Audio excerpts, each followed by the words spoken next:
시간 피아노 조학에 맞춰서 수요 찬양 예배 하나님께 올려드리겠습니다.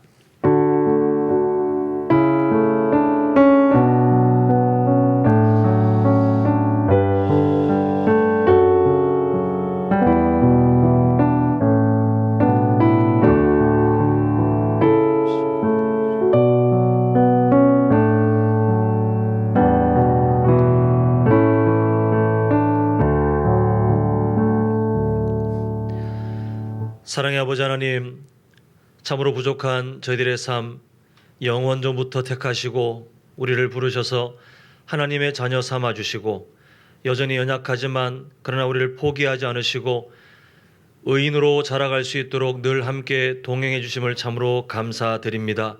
하나님, 오늘 예배하는 마음으로 우리 모인 성도님들 주님께서 그 마음을 기쁘게 받아 주시옵시고 물 가운데로 지날 때에도 불 가운데로 지날 때에도 늘 함께 계시는 임마누엘의 하나님의 은혜를 발견하고 또한 감사가 회복되는 오늘 예배 시간 될 수 있도록 아버지 하나님 은혜를 더하여 주시옵소서. 예수님의 이름으로 기도합니다. 아멘. 우리 함께 사도신경으로 신앙 고백하겠습니다. 전능하사 천지를 만드신 하나님 아버지를 내가 믿사오며 그 외아들 우리 주 예수 그리스도를 믿사오니 이는 성령으로 잉태하사 동정녀 마리아에게 나시고 본디오 빌라도에게 고난을 받으사 십자가에 못 박혀 죽으시고 장사한 지 사흘 만에 죽은 자 가운데서 다시 살아나시며 하늘에 오르사 전능하신 하나님 우편에 앉아 계시다가 저리로서 산자와 죽은 자를 심판하러 오시리라. 성령을 믿사오며 거룩한 공회와 성도가 서로 교통하는 것과 죄를 사하여 주시는 것과 몸이 다시 사는 것과 영원히 사는 것을 믿사옵나이다. 아멘. 우리 함께 찬송가 14장 주 우리 하나님 함께 찬양하시겠습니다.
함께 영원히 늘 섬기리.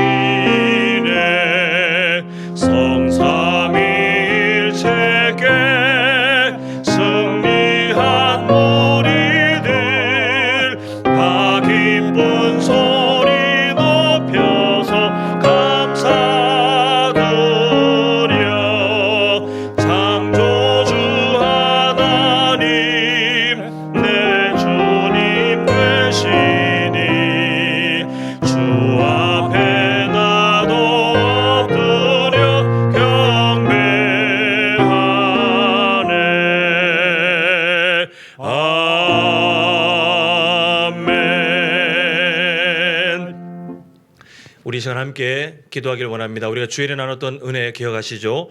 우리가 비전 회복 시리즈로 해서 우리는 비전 공동체입니다라는 제목으로 우리가 다음 세대를 품고 살아가야 함을 우리가 보았습니다. 그래서 우리 요셉의 삶을 보면서 믿음의 엔진이 바뀌어야 힘 있는 엔진이 되어야 우리가 인생의 오르막길을 능히 이기고 하나님의 그 뜻들을 또 하나님의 계획들을 우리 삶을 통해서 펼치는데 우리가 솔선수범해야 우리 자녀들이 우리의 손주들이 그 삶을 따라간다 말씀드렸습니다. 이 시간 함께 기도하실 때에 하나님 나에게 믿음의 엔진을 회복시켜 주시옵소서. 하나님 튼튼한 믿음의 엔진을 허락하셔서 어떠한 인생길에 오르막이 있더라도 능히 이기게 하시고 또 오늘 소일인 문답을 통해서 10계명 마지막 10번째 계명 볼 때에 하나님의 마음을 밝게 할 수 있게 달라고 우리 주셨던 은혜와 오늘 주실 은혜를 붙들고 우리 주님 이름 크게 한번 부르고 간절히 기도하겠습니다. 주여!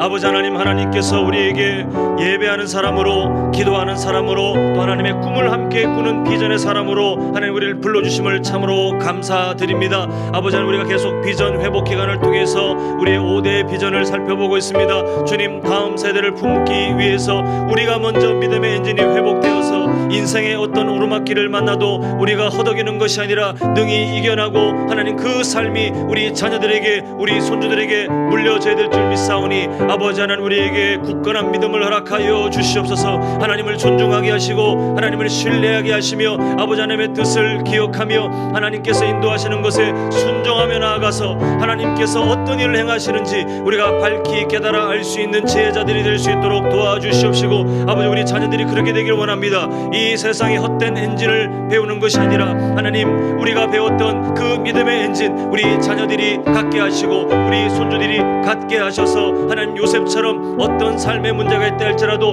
하나님 앞에 신뢰하며 하나님을 의지하며 하나님의 말씀에서 벗어나지 않는 의로운 사람, 형통한 사람이 될 수 있도록 도와주시옵시고 우리의 자녀들, 우리의 손주들 이 세상 가운데 하나님의 인재로 귀하게 사용될 줄 믿사오니 아버지 하나님 역사하여 주시옵소서. 하나님, 오늘 소일인 문답을 통해서 이제 10계명 마지막 계명 봅니다. 아버지 하나님께서 함께 하셔서 우리를 향하신 하나님의 마음을 깨달아 알게 도와주시옵시고 우리가 삶에서 무너지는 그 연약한 부분들 하실 줄 믿사오니 아버지 하나님 붙들어 주시옵소서.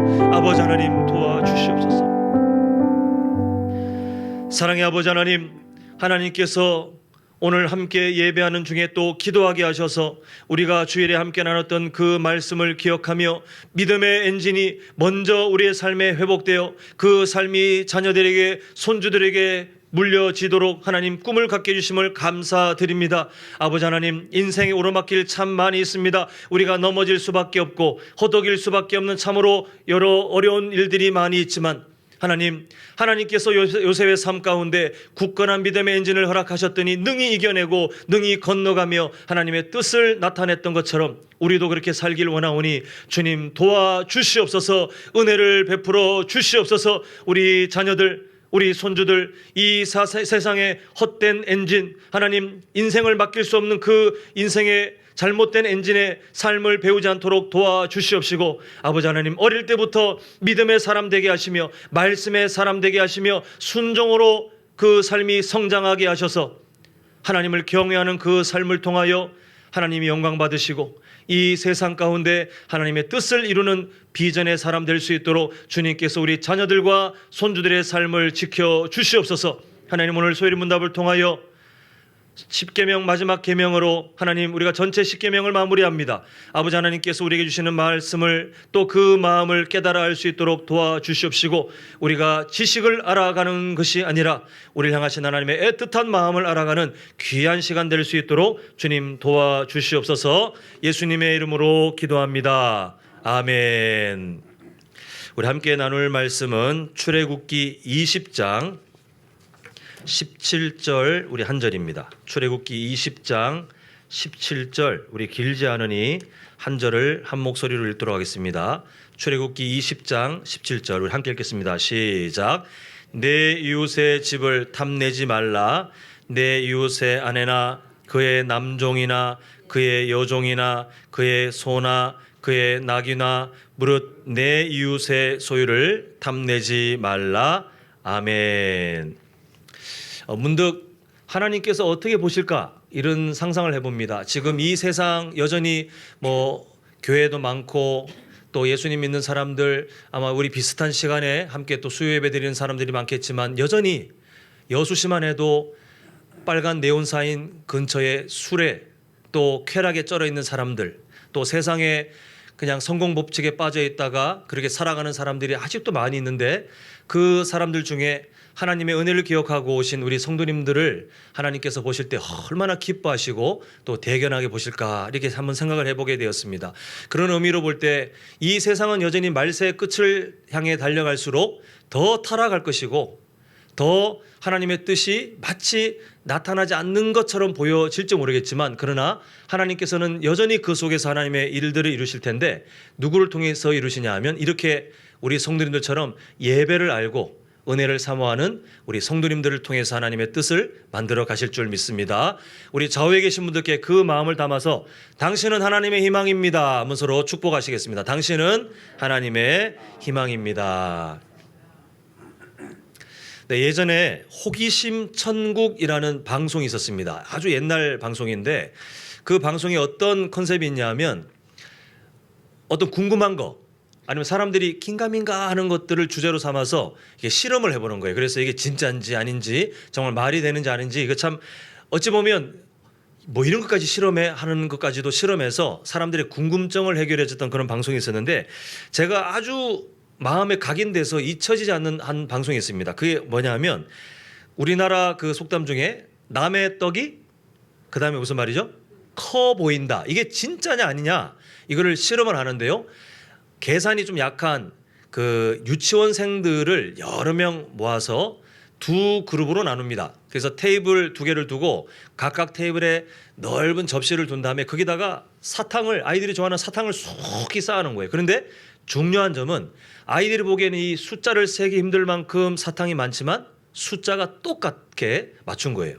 근데 그 아이들에게 사탕을 준 다음에 똑같이 묻습니다. 너희들이 받은 사탕하고 저쪽에 멀리 있는 테이블에 친구들이 받은 사탕하고 어떤 게 더 많아 보이니? 라고 했더니 아이들 중에 과연 몇 프로가 저쪽이 더 많아요 했을까요? 한 명도 예외 없이 저게 더 많아요, 저걸 주세요, 이렇게 해요. 그래서 그때 방송의 주제, 남의 떡이 커 보인다는 진실, 이렇게 결론을 냈는데, 저는 그걸 보면서 뭘 느꼈냐면 하나님께서 원래 만드신 인간은 그 마음이 없었어요. 그런데 창세기 3장에 최초의 범죄가 시작됨과 함께 하나님의 형상, 하나님의 모양, 그 성품들이 다 파괴되고 난 다음에 그때부터 모든 사람들은 태어날 때부터 남의 떡이 어떻게 보입니까? 커 보이고, 사촌이 땅을 사면 배가 아프고, 이게 아예 죄의 습성으로 사람들의 삶에 각인이 되어 있는 거예요. 이것은 누구도 예외가 될 수 없는 인간의 공통사항이고, 우리 성도님들처럼 이 시간에 다른 곳에 있지 않고 하나님께 예배하기 위하여 마음과 시간을 정하고 이 자리에 계신 우리 성도님들도, 그리고 말씀을 준비하여 서 있는 저도 모두 여기서 벗어날 수 없는 참으로 안타까운 그런 인간의 연약함이다라는 것이 성경이 우리에게 알려주는 진실입니다. 그래서 이렇게 남의 떡이 커 보이는 연약한 마음, 또 사촌이 땅을 사면 축하해 주는 것이 아니라 일단 배가 아프기 시작하는 이 연약한 마음을 갖고 있는 우리들에게 하나님께서 갖고 계신 마음이 뭐냐 하면, 너희들 죄의 영향력 아래 그런 약점을 갖고 있지만 그러나 나의 백성은 다르게 살아야 한다. 이게 우리를 향하신 하나님의 마음이고, 그 마음이 어디에 담겨 있냐면 오늘 드디어 마무리되는 10계명의 마지막 10번째 계명에 그 하나님의 마음이 담겨져 있습니다. 자, 우리 한번 소일이 문답 79문 우리 화면을 보시면서 제가 질문하면 답변을 이어서 합니다. 제 10계명은 무엇입니까? 자, 시작.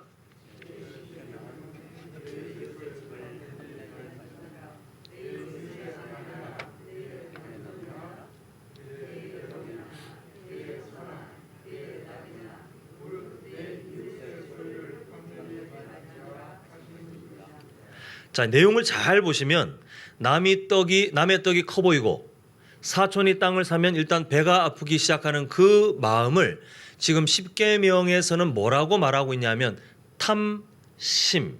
우리가 듣기에 거북하고 뭘 그렇게까지라고 거부한다 할지라도 그러나 십계명은 타협하지 않아요. 탐심, 그것은 탐심에서 시작되는 마음이다 이렇게 말합니다. 그래서 인류 역사를 보면 창세기 3장 이후로 오늘 2022년 8월 31일에 이르기까지 인류 역사 가운데 일어난 수많은 사건 사고들, 그 불행한 일들의 거의 대부분이 이 탐심에서 비롯된 일들이에요. 이 탐심이 관계를 깨뜨리고, 탐심이 하나님의 진리에서 떠나게 만들고, 탐심이 하나님께서 만드신 평화를 깨어지게 해서 이 세상에 여러 가지 안 좋은 일들이 되도록 만드는 것을 보게 됩니다. 그래서 하나님께서는 예수님 믿는 우리들이 여전히 그 약점을 갖고 있고, 우리가 분명한 거는 지금 다들 참 아름답게 신앙생활 하시면서 지금까지 지내오신 것은 맞지만 천국 가시기 직전까지 이 마음을 스스로 해결할 수가 없어요. 다른 사람에게 이런 탐심, 남의 것이 더 커 보이는 마음, 사촌이 땅을 사면 배가 아파지는 그 마음이 우리가 뭐 다른 세상의 어떤 종교나 그런 문화처럼 우리가 돌을 닦고 나 명상을 하고 묵상을 하고 해서 해결될 것이 아니라 우리가 지울 수 없는 연약한 공통점인데, 그러다 보니 하나님께서는 아예 적극적으로 너희들 그렇게 하지 마라고 명령을 하고 계시는 것을 보게 됩니다. 그래서 우리를 보호하시려고, 우리의 경건을, 우리의 거룩을 보호하시려고 하나님께서 경계하고 계시는데, 하나님께서 경계하시는 탐심이 크게 두 종류예요. 하나는 우리가 누가 봐도 저 사람 욕심쟁이네, 저 사람 진짜 욕심 많네라고 할 만한 그런 삶, 그 탐심이 있는데요. 우리가 잘 아는 열왕기상 12장에 가보면 악한 아합 왕이 나봇의 포도원을 보고 막 갖고 싶어 합니다. 근데 이 아합 왕은 이미 모든 걸 많이 누린 사람이에요. 없어서가 아니고 이미 뭔가 넉넉한 사람인데, 그럼에도 더 착취하고 싶고 더 가지고 싶고 그게 더 마음에 들고 내 것으로 하고 싶은 그 욕심, 누가 봐도 저 사람은 그냥 욕심이 얼굴에 뚝뚝 떨어지네 라고 하는 그 마음을 탐심이라고 하는데, 물론 우리 성도님들 중에 그렇게 살아가시는 분은 거의 없겠지만 성경의 경고가 뭐냐 하면, 여기 있는 저나 우리 성도님들이나 이 마음으로 언제든지 변질될 수 있으니 조심하라라는 것이 하나님의 마음이에요. 근데 두 번째 탐심이 사실은 더 위험합니다. 뭐냐 하면 부러워하는 마음입니다. 부러워하는 마음. 오늘 십계명에 그게 뭐냐면 다 부러워하는 거예요.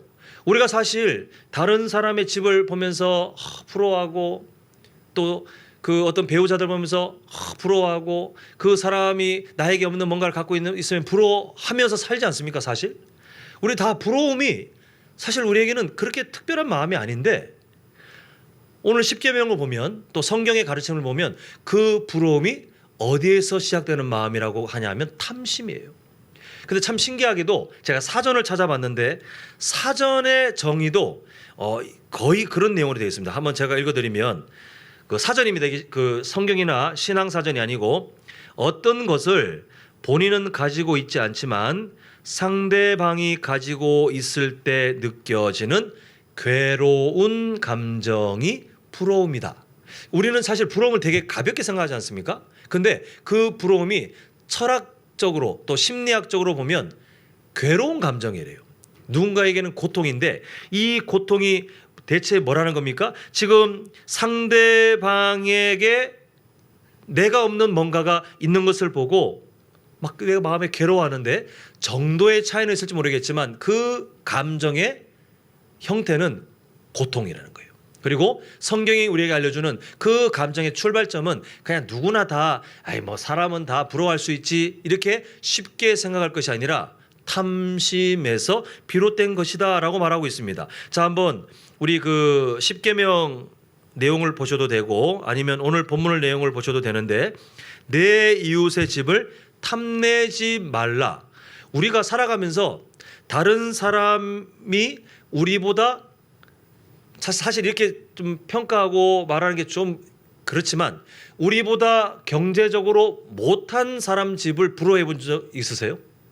정말 어렵게 사시는 분 집에 가서 와 부럽다, 우리도 이렇게 살면 좋겠다, 이런 사람 하나도 없어요. 다들 내가 꿈꾸는 어떤, 그러나 아직 내가 갖지 못했던 어떤 형태의 집, 뭐 전원주택이든 아니면 고층 빌딩에 있는 어떤 아파트든 아니면 아주 넓은 평수든 아니면 어떤 내가 꿈꾸는 그런 인테리어 그런 또 내가 꿈꾸는 그 브랜드의 가전제품이나 가구들이 딱 세팅된 그런 것들 누군가에게 초대받아 가면 와 부럽다 이런 마음 드는 거 이게 갖고 싶다라는 마음이 숨겨져 있는 거라는 거예요. 자, 그 뒤의 내용은 더 무섭습니다.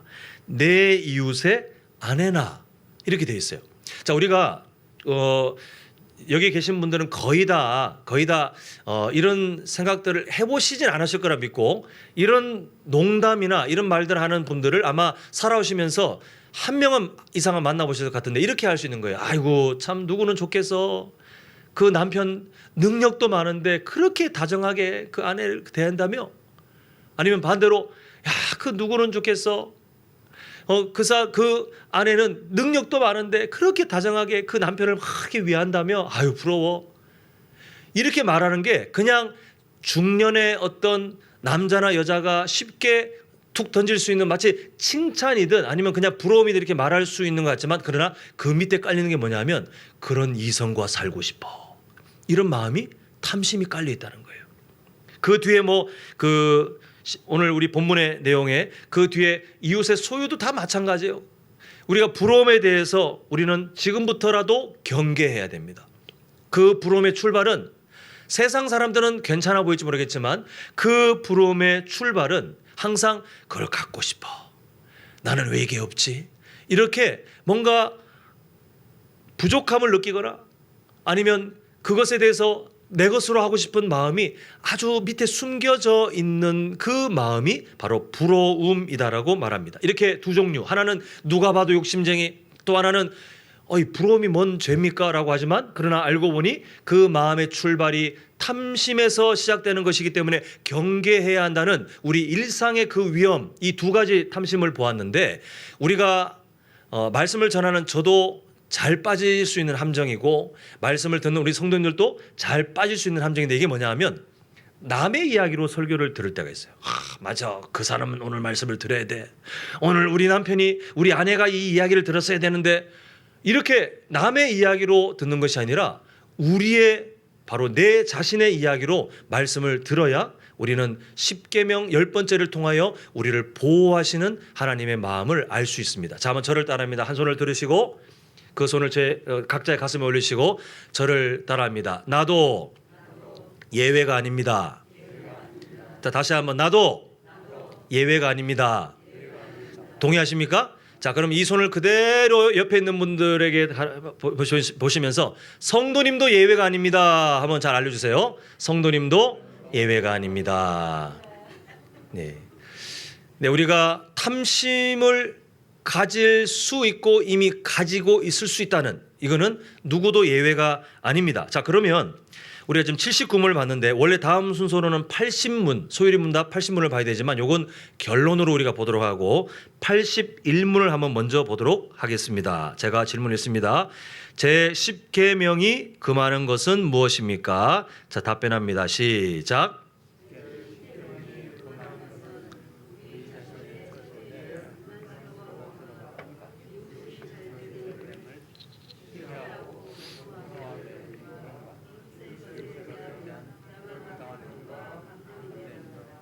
자, 지금 이 81문을 어떻게 딱 보시면 되냐면 그러면 탐심의 출발점과 탐심이 자랑하는 방향이 뭐냐를 한번 기억하셨으면 좋겠어요. 탐심의 출발점이 뭐냐 하면 우리 81문의 내용이지만요. 우리 자신의 처지에 불만스러워하는 것 이렇게 되어 있습니다.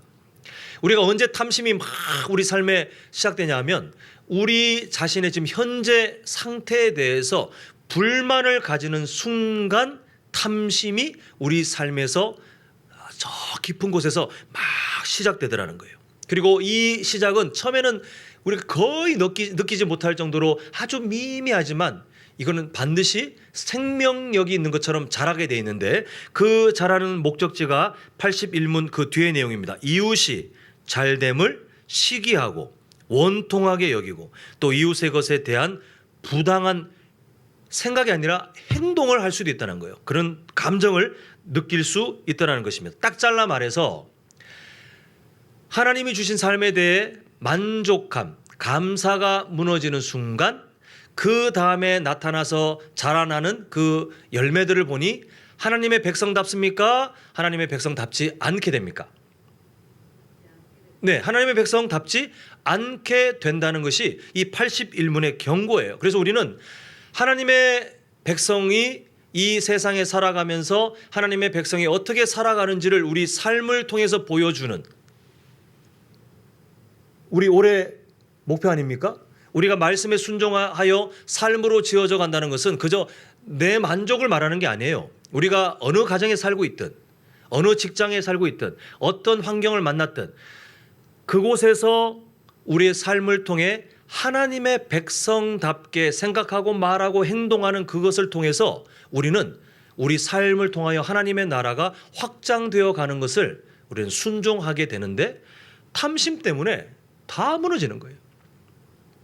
이웃을 사랑하기는커녕 이웃의 잘됨을 시기하고 그것을 원통하게 여기고 이게 하나님의 백성답지 않은 마음이잖아요. 예수님의 마음이 아니에요.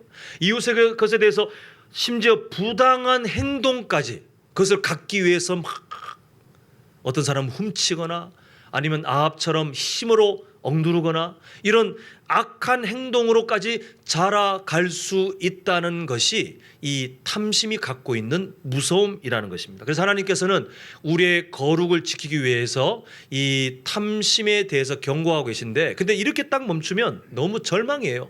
왜냐하면 우리는 태어날 때부터 죄의 그 습성, 탐심 이 마음이 우리 안에 이미 있고 이게 인간의 힘으로 줄일 수도 없고 그리고 예수님 안 믿는 사람들에게 국한된 이야기가 아니라 예수님 믿는 우리도 예외가 될 수 없다는 것 이것을 생각하면 우리 마음이 참 겁도 나고 부담되겠지만 그러나 하나님께서는 오히려 이런 상황 가운데 우리에게 해결할 수 있는 적극적인 비결을 알려주시는데요. 그게 80문에서 보여집니다. 자, 우리 한번 80문 제가 질문 읽습니다. 제10계명이 명하는 것은 무엇입니까? 자, 답변하겠습니다. 시작.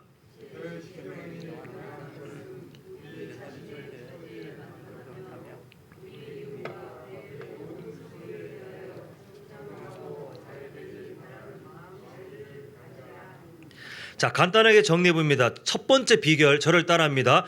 더욱 감사하며 삽시다.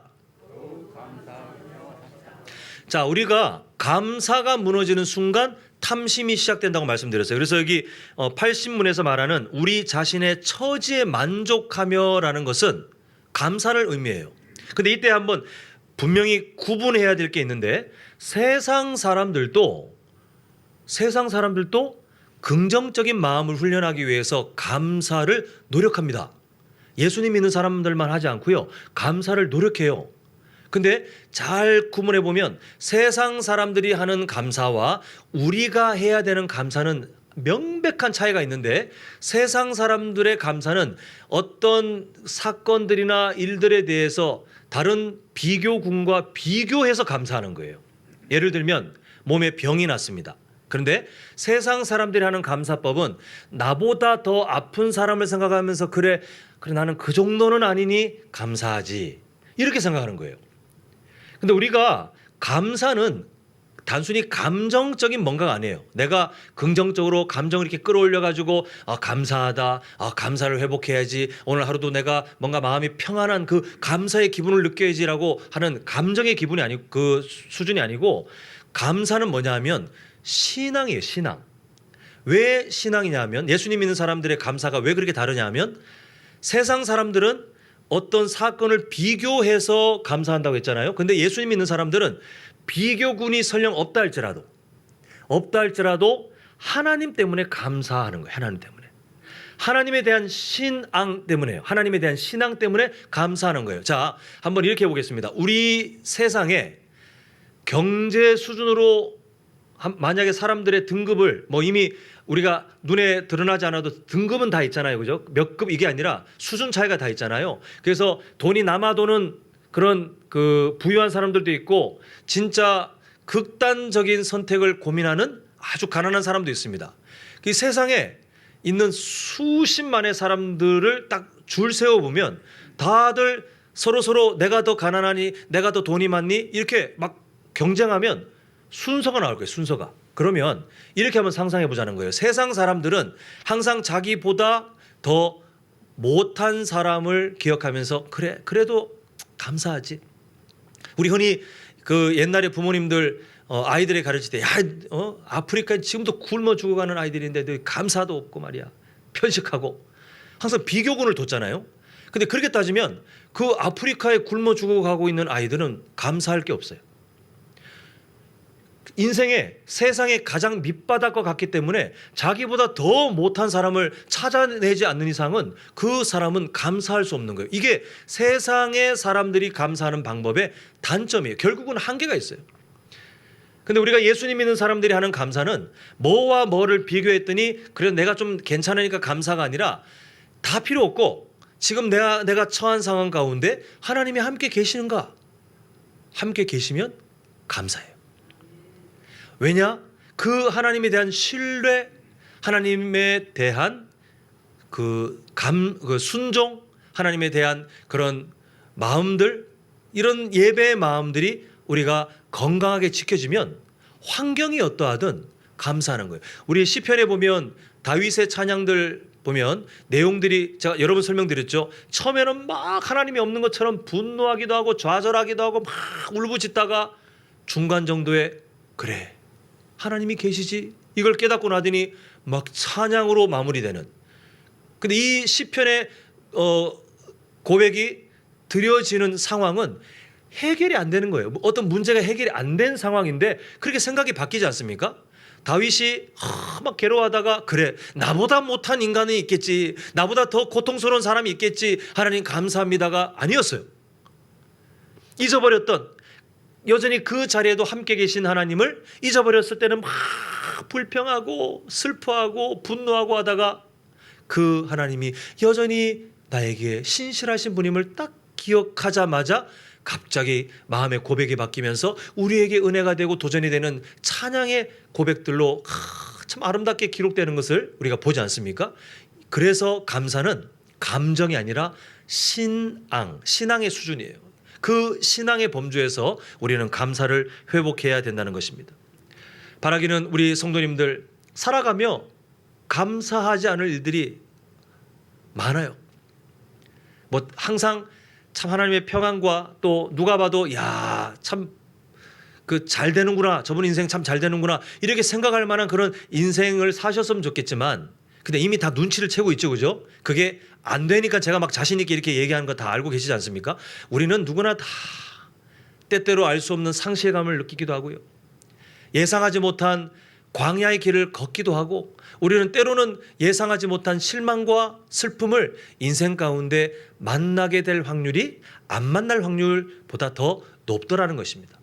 근데 그때 맨날 넘어지고 맨날 쓰러지고 그렇게 하면 우리는 탐심이 마음에 자라는 거예요. 탐심이 막 자라나서 우리가 하나님의 백성답게 사는 경건을 무너뜨리게 그 탐심의 마음이 우리를 흔드는데, 그것을 이길 수 있는 적극적인 마음, 누구를 통하여 감사합니까?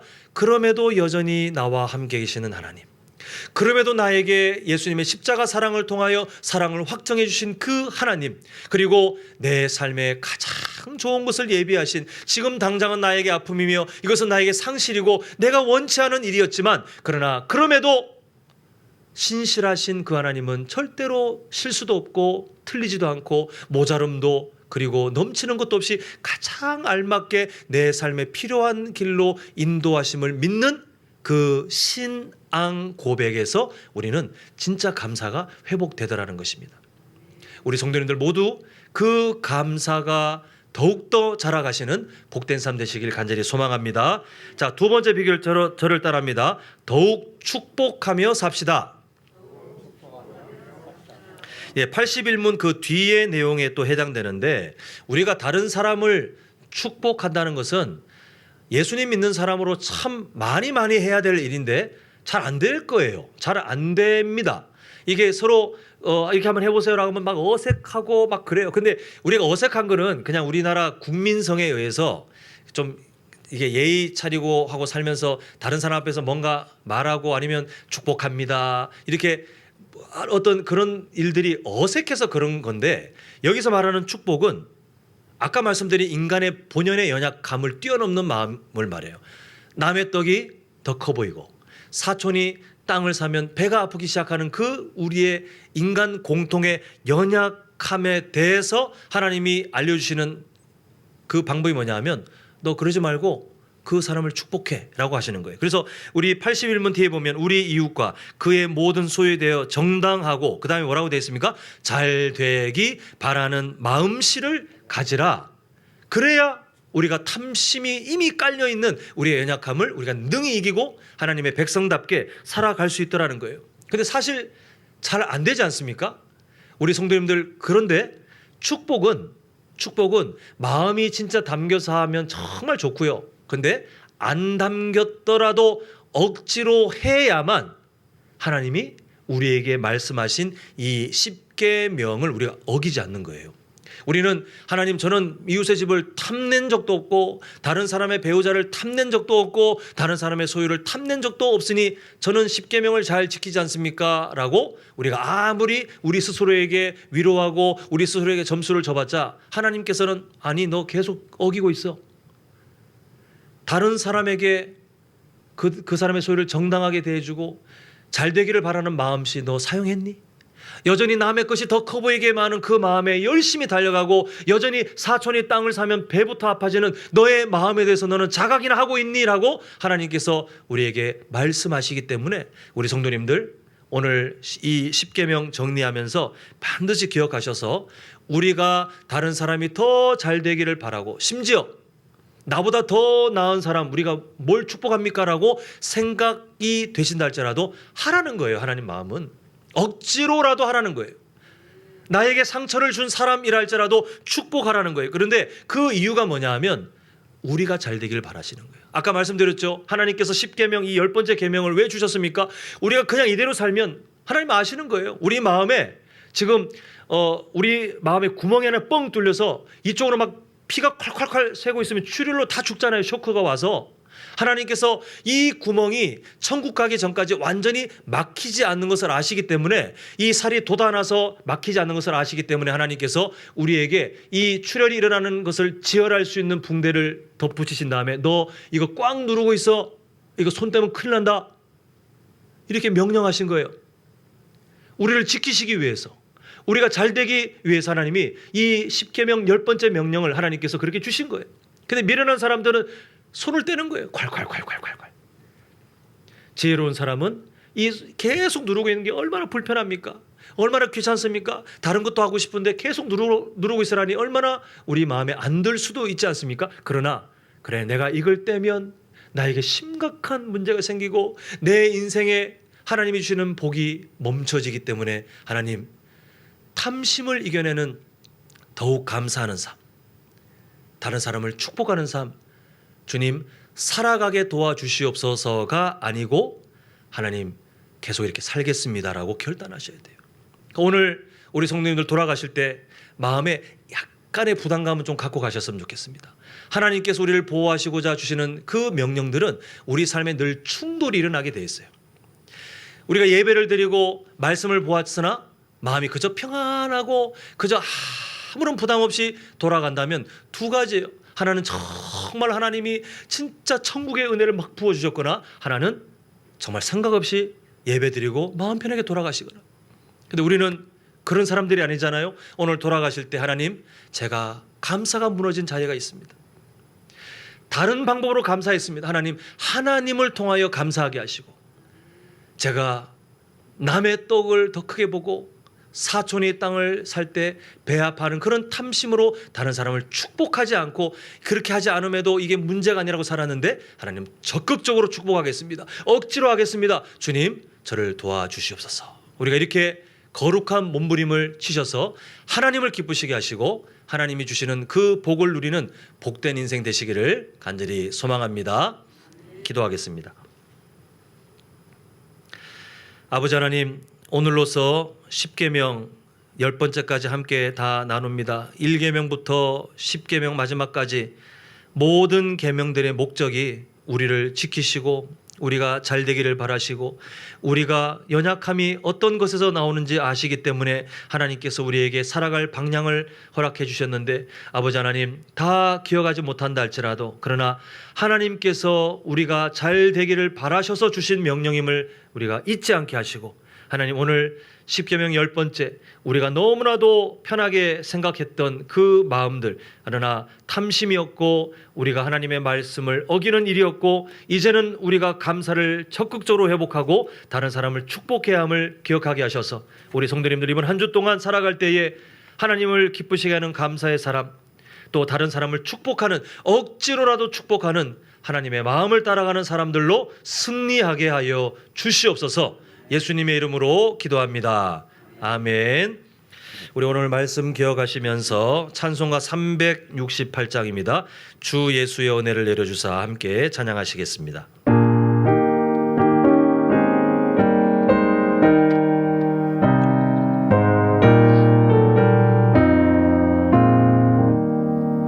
주 예수의 은혜를 내려주사 곧 충만케 하옵소서. 이주리고 목마른 나의 맘에 주 성령을 부소서. 주 예수여 충만한 은혜 내 영혼에 부소서. 주 예수만 나의 힘 되고 내 만족함 됩니다. 주 예수여 죄에서 풀어주사 날 정결케 하옵소서. 이 세상의 유혹이 나의 맘에 틈 못하게 하옵소서. 주 예수여 충만한 은혜 내 영혼에 부소서. 주 예수만 나의 힘 되고 내 만족함 됩니다. 옛 야곱이 천사와 씨름하던 그 믿음을 주옵소서. 이 세상의 물결이 흉흉해도 날 평안케 하옵소서. 주 예수여 충만한 은혜 내 영혼에 부소서. 주 예수만 나의 힘 되고 내 만족함 됩니다. 주 예수여 완전한 주의 사랑 나 받기를 원합니다. 그 사랑이 내 맘에 충만하여 날 기쁘게 하옵소서. 주 예수여 충만한 은혜 내 영혼에 부소서. 주 예수만 나의 힘 되고 내 만족함 됩니다. 내 마음에 임하신 주의 성령 늘 계실 줄 믿습니다. 그 은사를 나에게 부어주사 주 섬기게 하옵소서. 주 예수여 충만한 은혜 내 영혼에 부소서. 주 예수만 나의 힘 되고 내 만족함 됩니다. 아멘. 교회 소식 소식 잠시 나눕니다. 우리가 하반기 사역 9월 말에 시작할 하반기 사역을 앞두고 지금 5대 비전 계속 보고 있고 돌아오는 주일을 통해서 마지막 5번째 비전을 이제 살펴보게 됩니다.